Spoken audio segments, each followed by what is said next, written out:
Y, por cierto, dos de los países cuyo sistema político no me entusiasma, pero tengo que reconocer que se están oponiendo ferozmente a la ideología de género, son precisamente Rusia y China. Y lo son porque saben que si la familia desaparece, sus respectivas naciones se desplomarán. En una entrevista que pueden ustedes encontrar en YouTube, en la que el director de cine norteamericano Oliver Stone entrevista a Vladimir Putin, en uno de los fragmentos de una entrevista de 4 horas editada, le pregunta por la homosexualidad y le pregunta por cómo es posible que en Rusia no se pueda difundir la ideología de género en las escuelas y no se pueda hacer proselitismo homosexual. Y la respuesta que le da Putin es absolutamente ejemplar. En Rusia no se persigue, no se encarcela, no se discrimina a ningún adulto por ser homosexual. Hay actores, hay artistas, hay deportistas que son homosexuales y nadie los persigue ni los discrimina. Pero no vamos a tolerar que adoctrinen a los niños en una ideología que es contraria a la familia. Porque la base de esta nación es la familia. Si el niño se convierte en adulto al llegar a los 18 años y decide ser homosexual, es una decisión suya. Pero no vamos a tolerar que la familia la destruyan desde abajo, haciendo proselitismos con niños que no tienen el criterio suficiente para decidir en un sentido o en otro. Yo puedo estar muy poco de acuerdo en muchas cosas con Putin, pero ahí le doy toda la razón. En el caso de China, todavía son más estrictos. Y he tenido ocasión de hablar con chinos acerca de esto. Los chinos siguen arrastrando la herida de lo que ellos llaman el siglo de humillaciones. Hace ahora poco menos de un siglo, los británicos, que ambicionaban apoderarse de la porcelana, del té, de la seda china, quisieron hacerse con ella, pero los chinos no veían que los ingleses tuvieran nada con lo que pudieran intercambiar la seda, el té o tantas cosas valiosas. De modo que los ingleses, puesto que nada de lo que ellos vendían les interesaban a los chinos, decidieron venderles drogas y les obligaron a abrir puertos por los que introducían el opio para consumo de los chinos. Los chinos se opusieron, la Marina británica era más poderosa, y después de perder 2 guerras no tuvieron más remedio que aceptar puertos extranjeros que introducían el veneno de la droga en China y que sumieron durante prácticamente un siglo a China en el mayor sometimiento y la mayor explotación a potencias extranjeras que había vivido en una historia milenaria. La visión de los chinos sobre la ideología de género es la misma. Esto es peor que el opio que trajeron los ingleses. Y si dejamos que entre en nuestra sociedad y que destruya la familia, el efecto va a ser peor que el opio británico. No lo vamos a tolerar. No porque seamos cristianos, el régimen es un régimen ateo, sino porque creemos en la familia y sabemos que la nación se basa sobre la familia. Me da mucho pesar que naciones que no son cristianas, sin embargo, a la hora de defender a la familia, parece que tienen una idea más clara que otras naciones que supuestamente lo son. En quinto lugar, y esto es tremendo, la ideología de género es una bomba de relojería demográfica. No hay nación ni cultura que pueda sobrevivir con un crecimiento demográfico inferior al 2,5. Están ustedes ya por debajo del 2,5 en la República Dominicana.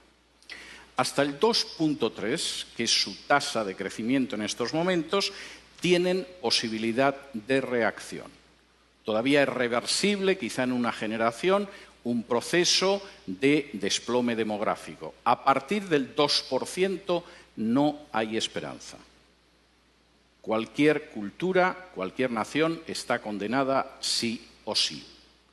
La ideología de género va a conseguir que Europa, la Europa que yo he conocido, desaparezca en una generación, quizá en menos. En España la tasa de crecimiento demográfica es del 1,1. Es normal, hemos matado más de 1 millón de criaturas en el vientre de sus madres, siguiendo la supuesta salud sexual y reproductiva. La tasa de crecimiento de los musulmanes en España es del 8,1. Como ven, el futuro que le espera a la cultura española y a la nación española no es ideal. Reduzcan ustedes su tasa de crecimiento. bajen del 2,3 en el que están ahora a un punto de crecimiento demográfico donde se condenen a sí mismos como país y como cultura. Y después solo falta que puedan entrar en masa inmigrantes de otro país sin ningún tipo de control y la República Dominicana que ustedes conocen habrá desaparecido antes de un cuarto de siglo. Denle las gracias a la ideología de género en ese sentido. Finalmente, y esto me parece muy importante, la ideología de género es un ataque directo contra la soberanía nacional. Finalmente, no es algo que deciden los políticos de este país. Los políticos de este país, en muchos casos, ignoran qué es la ideología de género, como los políticos de otro país. En otras ocasiones solo piensan en su propia promoción personal. Un político sin apenas importancia puede acabar siendo ministra de la Mujer o ministro o secretario general de políticas de igualdad o cosas de este tipo. Les han asegurado la vida para los próximos 30 o 40 años engañando a la población. El problema es que eso significa el final de su soberanía y de su independencia nacional. La ideología de género se está imponiendo en países donde para poder recibir ayuda de instituciones internacionales, préstamos, renovación de créditos, se exige y se presiona a esos países para que admitan en su derecho interno la ideología de género. Y he tenido la posibilidad de hablar con dirigentes de países de Hispanoamérica y no de Hispanoamérica que tenían que confesar las angustiosas presiones que habían recibido de organizaciones ligadas a Naciones Unidas o al Departamento de Estado de Estados Unidos para admitir la ideología de género en su seno o enfrentarse con una situación difícil desde una perspectiva económica.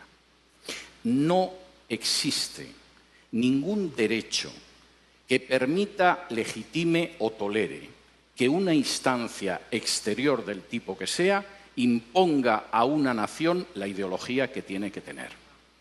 Por muy pequeña que pueda ser esa nación, por muy reducido que sea su peso en el concierto internacional, por muy joven incluso que pueda ser en términos históricos, no existe organización internacional, fundación privada o país extranjero que tenga derecho a imponerle la ideología de género. Y eso es algo que ustedes tienen que tener claro.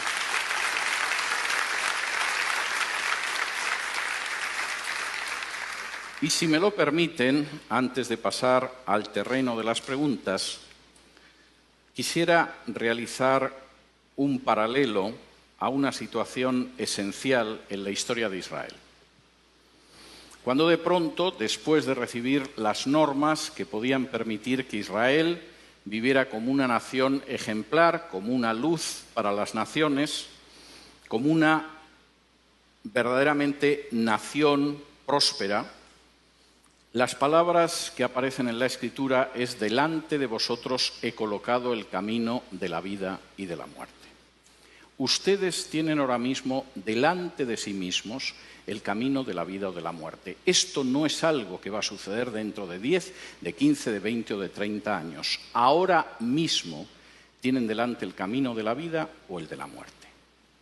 Tienen delante un camino de vida en el cual puedan construir esta nación sobre la base de familias equilibradas, armoniosas y fuertes, donde puedan educar a sus hijos en la verdad y en el temor de Dios, donde puedan hacer que salgan buenos ciudadanos de sus familias, donde puedan conservar la independencia y la soberanía nacional y donde conserven la libertad y el derecho a decidir la educación. Y ese es un camino de vida para este país, como para cualquiera. O tienen delante el camino de muerte, el camino en el que van a ver cómo su soberanía nacional desaparece, cómo se destruye la familia natural, cómo se acaba con el sistema educativo, cómo se levanta un sistema de mordaza totalitaria sobre los ciudadanos de este país, cómo se tritura el principio de igualdad bajo la ley, cómo su demografía desaparece y cómo al final se encuentran condenados como cultura o como nación. Delante de ustedes ahora mismo hay un camino de vida y hay un camino de muerte encarnado en la ideología de género. Ustedes son los que tienen que decidir. Muchas gracias.